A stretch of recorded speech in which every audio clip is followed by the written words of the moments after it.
Relationships.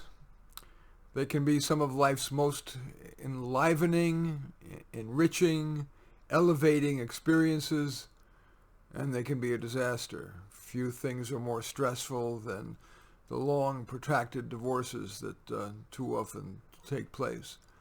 And indeed, half of all couples that marry divorce, and many of those who stay together kind of schlep along, ostensibly for the kids, although it's hard for me to imagine that being in a two-parent family with the couples fighting or even being cold with each other is better than being a single parent who is more content.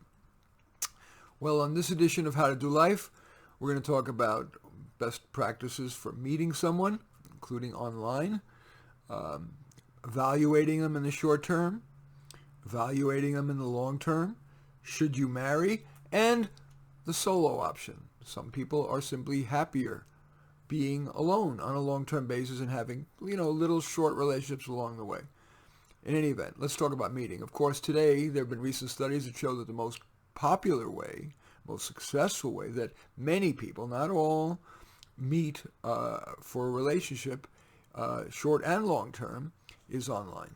And logically, and that would make sense. Sure, there's the disadvantages, yes, people put pictures of themselves that are grainy or old, and their descriptions of themselves make them seem like Jesus incarnate.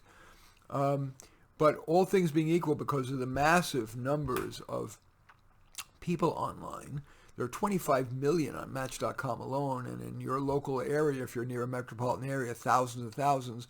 If you are reasonably honest in what you describe yourself, and realistic and honest about and clear about what's really your non-negotiables in what you're looking for, and then you cut your losses, because there's a lot of fish in the Match.com sea, or even the Tinder sea, or the OkCupid sea, or the Coffee Meets Bagel sea, or the eHarmony sea, or it's Our Time sea, or whatever your Christian Mingles sea, or J-Date for Jewish people. I don't know what the one for Muslims is, or Hindus. You've got a pretty darn good chance of meeting Mr. or Ms. Right. Although these days, even calling somebody Mr. or Ms. is subject to scrutiny, because we are ostensibly gender fluid. Not only, one time, but it could change over our lifetime. So I'll stay with Mr. or Ms., but fully acknowledging that, especially here in the Bay Area, which is where the show originates, gender fluidity is considered the norm, and gender binary is is seen as sexist in some way, or whatever, sexual orientation-ish. I used the word already in describing the profiles as honest and accurate. So many people, in their desperation to meet someone, and in our marketing-centric era, tend to overhype themselves, and maybe are a little lazy in doing the work to describe your real essence, what your real things that the other person is going to have to accept in you. Sure, it's easy to talk about the good things, but also some of the bad things it's really important that you include that in your profile. For example, I'm very happily married. I love my wife, Barbara Nemko. We've been together 46 years. But if I were single, I would certainly go online, and I would describe not only my good characteristics, which I'll spare you lest you think I'm bragging, but I would include in describing myself some of the things that are bad that my partner would have to accept. I don't like the term workaholic because it implies it's a disease like alcoholic. But I do work long hours. I do work 60 to 70 hours a week. And I would not want a romantic partner, a girlfriend, a wife, who expected me to work, part-time or barely 40 hours and then play. That's just not me. My work is very important to me. Maybe I'm deluding myself, but I like to think that it's of value. And I always choose to work a lot. So I would say that in my profile. I would also say something like, I'm not always politically correct. Yes, some of my views are, but I have been known to be politically incorrect. So if you are down the line politically correct, you may find me too annoying. I wouldn't go into any more, into great length. I don't want to self-flagellate. but I think pointing out one or two core weaknesses about yourself that the other person, if you're going to have a good relationship, would have to accept is a great idea. It also, by doing that, the credibility of everything else you write about yourself is going to be far greater because they see you're willing to admit weaknesses. That's true, also, by the way, also of my job seekers when they're writing a job application or in interviews. Sure, you want to emphasize the positive, but acknowledging one or two true core weaknesses that the employer would have to accept in order to, in hiring you, can make sure you get rejected from the wrong jobs and accepted from the right ones. And it's the same true here in relationships. The game is not how many responses you can get on Match.com or whatever, but it's going to be, can you get the right ones, the persons who are more likely to cherish you for your strengths and accept you for your, let's call them, weaknesses. Similar in writing what you're looking for in your partner. Think about what's really the non-negotiables. Is it really, a sexy body? Some people are just interested in, not just interested, really can't see going out with somebody who isn't a size 2. For other people, there's much more flexibility. What's negotiable, what's crucial for them is kindness and or intelligence and or being self-supporting and or somebody who's got a very active sex drive or somebody who's not, conversely, who's not that into sex or who's a real outdoorsy person. But sometimes just because you're outdoorsy doesn't mean the other person needs to be. One person, your romantic partner, is not going to be the answer to all of your needs. Think about what the non-negotiables are and put that in your profile. Now, I recommend, rather than waiting for somebody to pick you out, because there's so many factors that could make them pick you out irrelevantly, I'd rather see you spend some time, if you're really interested in a relationship, spend some time searching through profiles to find the really great ones, the ones that seem right. And then don't write a one-liner. Don't talk about sex right away. That's really a turnoff, unless you're just looking to get laid. Give them a 50, 100 words that goes beyond what's in your profile and explain, for example, why you picked their profile out and asking a question or two that maybe you're curious about having looked at their profile. And the first screen of how viable how good that person would be for you is how quickly they respond. If they wait 3 or 4 days, it either means they're not that into you or they're not that responsible. Those are not good attributes in a person, especially in the beginning. But if they respond within 24 hours and they make a reasonable response that your intuition tells you, this is a person of substance who is kind, who meets your non-negotiables, don't necessarily spend a lot of time email back and forth because you will have gotten a lot of information from just that one little exchange. That's the time to offer to do the traditional, let's get together in a public place. Like coffee is perfect because that way, sometimes after 5 minutes that it's just not right. And that way you can usually quite expeditiously make your exit. The next thing I want to talk about is sometimes we just have a gut feeling, either because of it, in that first meeting, that it is, whether it's sexual attractiveness or how intelligent or not they sound, whether they're narcissistic and totally into themselves, or they're yes about themselves but also about you. You can often tell a lot in just a few minutes, sometimes even in just a minute.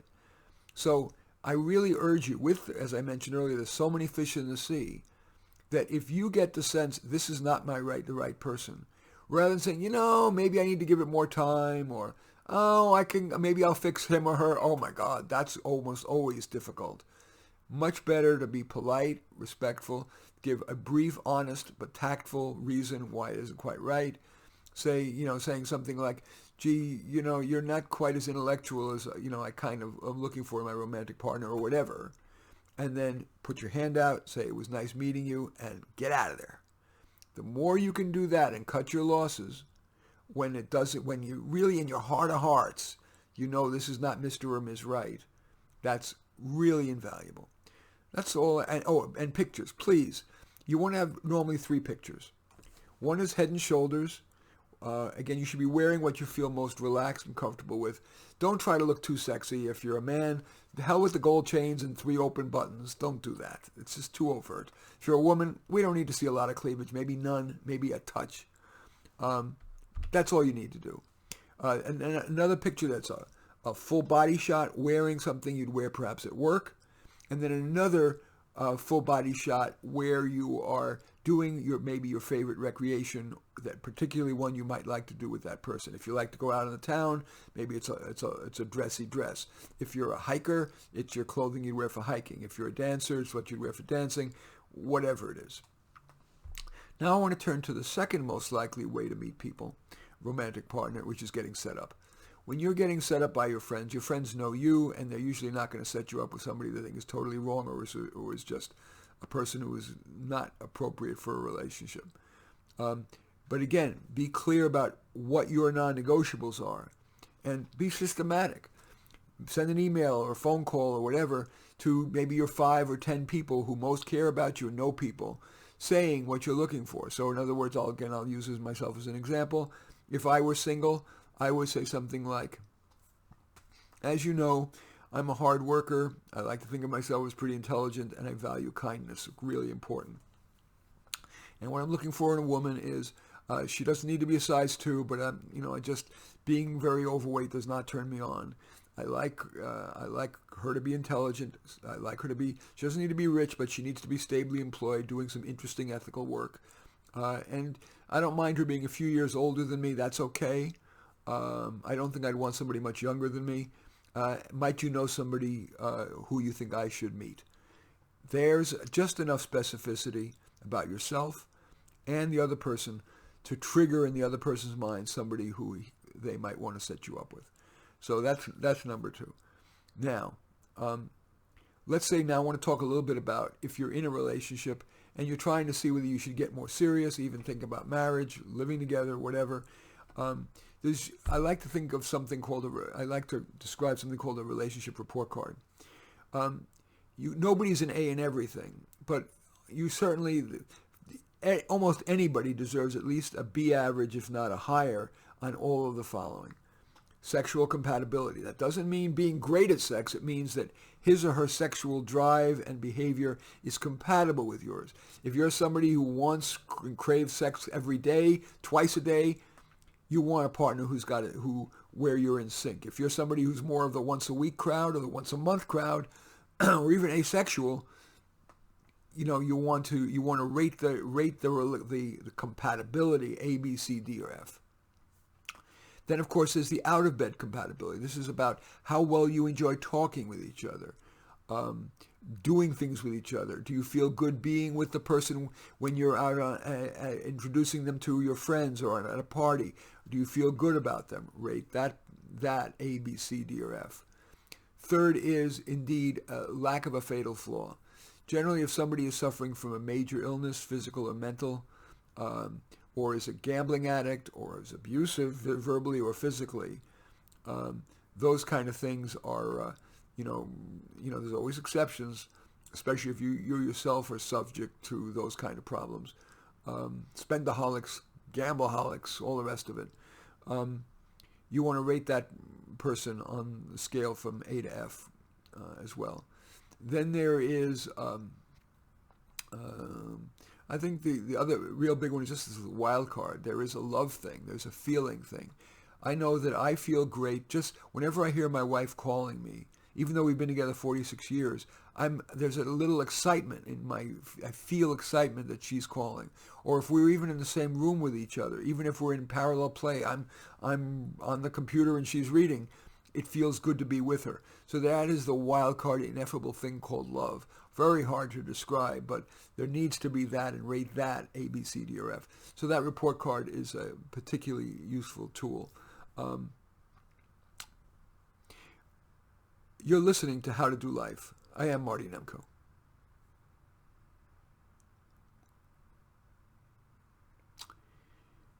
Now I want to talk about marriage. In some ways, it's a miracle that the institution of marriage has survived as long as it has. To think that in today's era, that people are going to, say, until death do us part, especially in an era where women have more economic viability than they have had in the past, and there is so much tension between the sexes, and the legal entanglements seem to be ever more onerous, that the institution of marriage seems obsolete.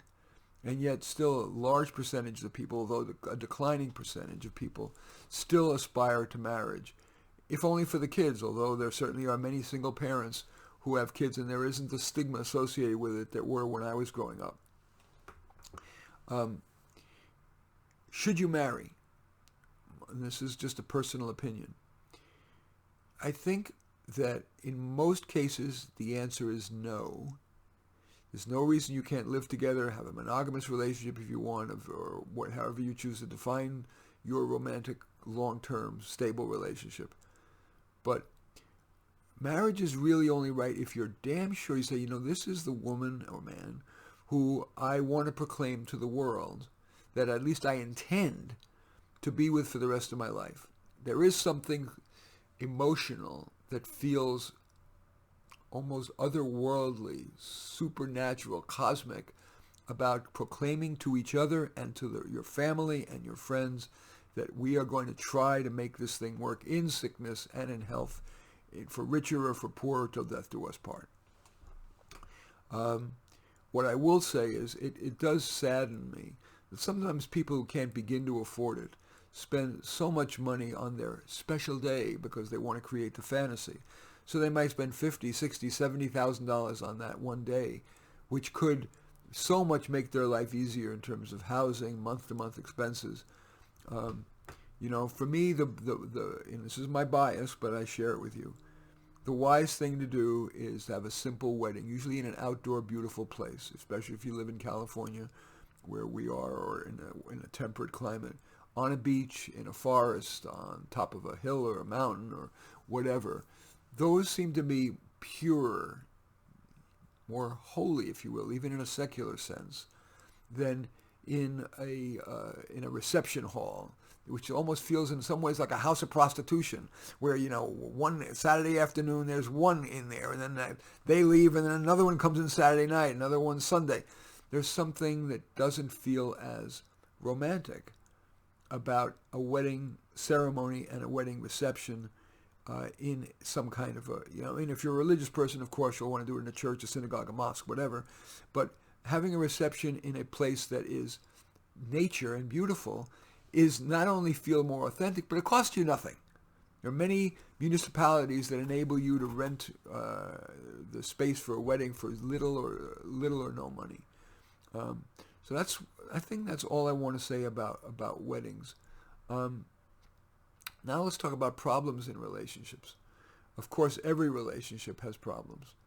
And I don't know if, in the space of this radio program, how much I can be of value, but let's talk about the most common problems. It's sex and money and fights about children.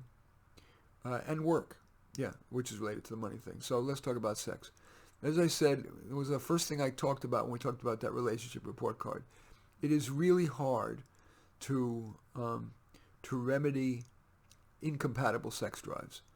In the old days, it used to be that it was more remediable because if one person had a low sex drive, it was very often because of some religious strictures. Well, that's far less often the case. Very few religions are very restrictive about sexual pleasure. Or it could be, guilt that the parent invoked, about sex.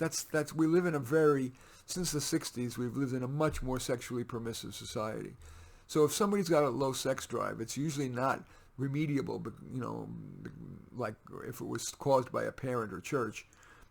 It's usually a physiological thing. So I normally recommend, after some attempt to communicate, let's say sometimes it really is a technique issue.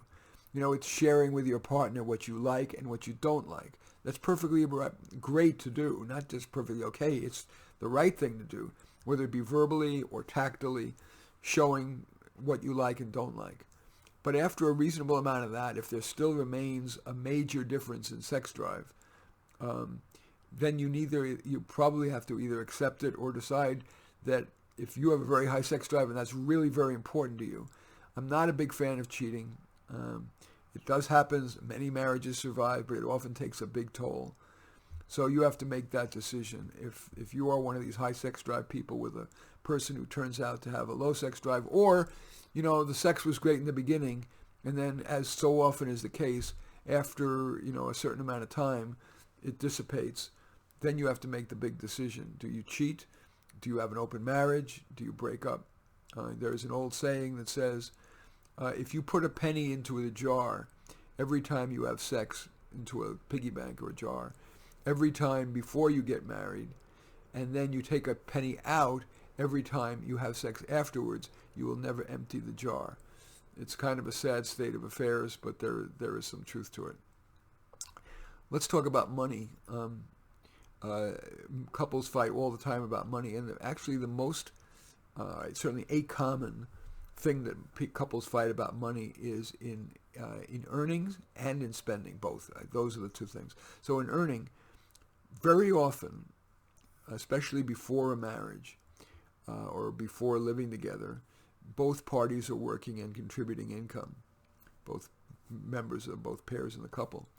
But then at some point, one partner says, I really want to stay home, whether it be for the kids or they just hate their job or whatever.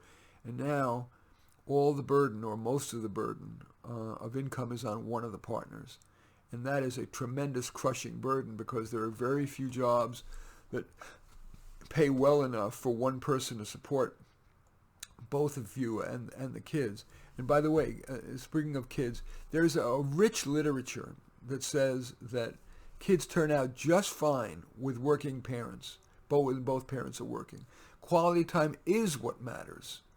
Peers are what matters. Genetics are what matters. A reasonable school is what matters. But whether mom and dad, or two dads or two moms, whatever, are both working, that is not shortchanging your child, as long as there's reasonable quality. And you don't have to be perfectly consistent. Nobody is. But reasonable consistency. You don't hit your kid. You reason with him more than than say, because I told you so. With both people working, it takes huge stress off both people. You're able to live a more comfortable lifestyle without worrying so much about every dollar you're spending. And it avoids a major fight.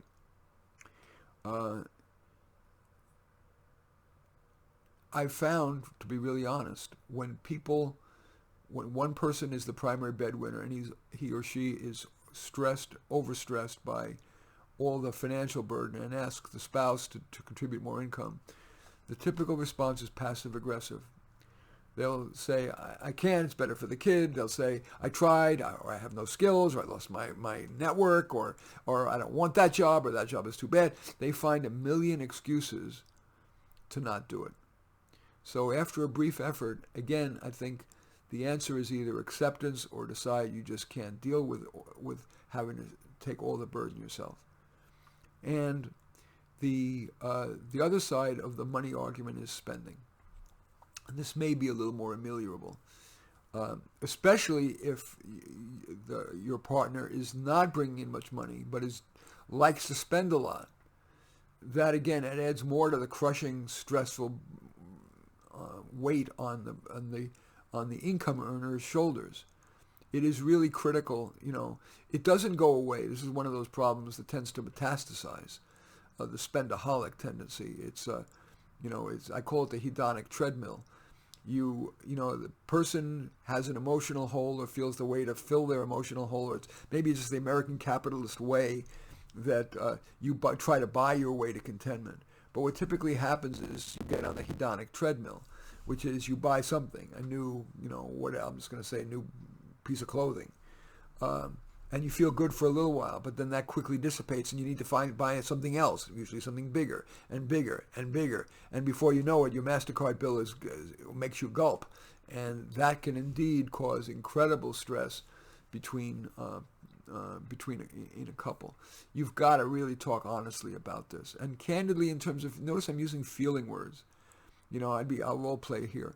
So if my romantic partner was a big spender, especially if he or she was not contributing significant income, I would say, and I'll use a gender neutral name just because I live in the Bay Area. We're so conditioned to be very not heterocentric.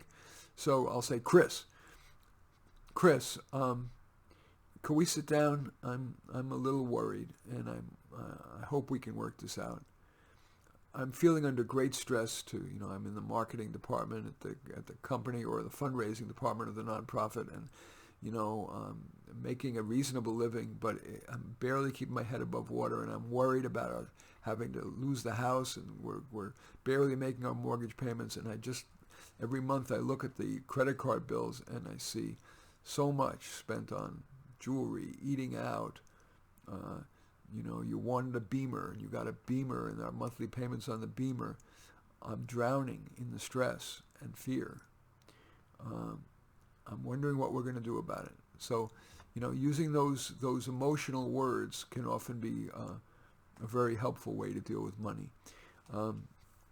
Another area that parents fight a lot about is kids. Sometimes the one parent is far more permissive and the other is stricter. And again, there's no magic pills, but I really have to, I want to share what I really do believe is best, which is you've got to get on the same page. And in the end, moderation is probably right. If, you are of the spare the rod and spoil the child school, and your partner is from the, kick back, let them explore, everything is cool, it'll be all right, it's all genetic. It really is helpful if you can have a meeting of the minds and agree on compromises about certain things, like, where are you going to be firm and not? Like if a kid is, some kids throw temper tantrums and they get on the floor and say, mommy, mommy, mommy, mommy. Agree on how you're going to respond. Best practice is normally to say, that's not going to get you anywhere, and then to ignore it. But you both have to be on the same page. If one of you gives in and hugs the child, it's all for naught. Same is true about coming to the dinner table. Agree that perhaps, see if you can agree that, okay, you're going to get one warning, and we'll get two, you have 2 minutes to, finish your video game or whatever it is you're doing, and then it's dinner time. And then when the kid doesn't come in, then he or she doesn't get dinner with the family. He's got to eat in his own room or whatever. But get on the same page on all the critical incidents of parenting. About homework. How rigid are you going to be around homework? All of those things are critical. About drugs. What is going to be your position about drugs in the preventive talks as well as dealing with if there's a problem. Sex talk. Really, without the kid there, the two of you need to be a united front, or there's going to be all kinds of problems.